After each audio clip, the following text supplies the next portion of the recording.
So today we're going to talk about on how to work the cavitation machine. First thing first, you have to make sure to turn on the power button on the back of the unit. From that noise, you can tell that the power button is currently on. In order to turn on the machine, you would have to press on the on button.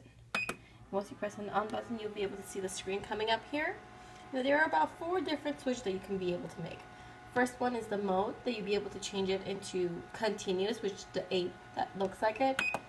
This is a heartbeat kind of frequency, and you'll be able to control actually from 2 different kinds of mode for the frequency of the heartbeat one.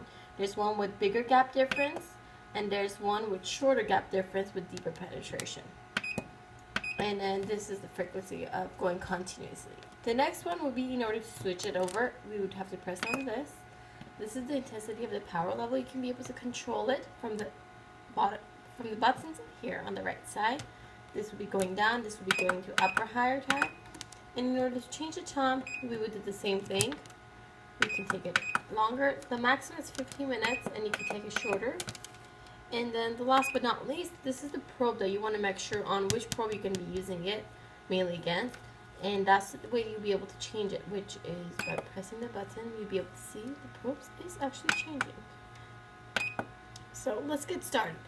First thing first, in order to go ahead and test it out to make sure that the frequency of the cavitation is working, what we can do is we can go ahead and get the cavitation machine out here, the handle, it's in my hand. First thing first, what I can do is I can press on start. Now, in order to just test it, I could do drops of water. Keep in mind, right now I don't have the machine, I don't have it on start yet.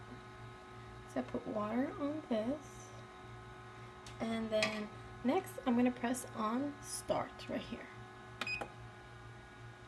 And in order to change the probe, make sure I'm on the correct probe so I could be able to see it.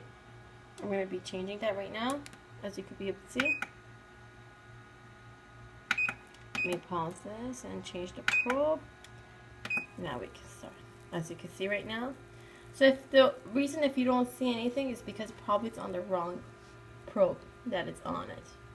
And I can be able to control the intensity of the level. If I go back on the power, I could go up.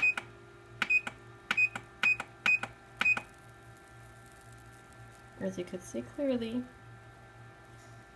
it is on. And I can be able to actually change the intensity and the mode of the frequency into heartbeat, as you can see. I could be able to change it to a longer and deeper penetration mode with a pause in between, with shorter pause. And that's how you'll be able to basically test the all cavitation handle.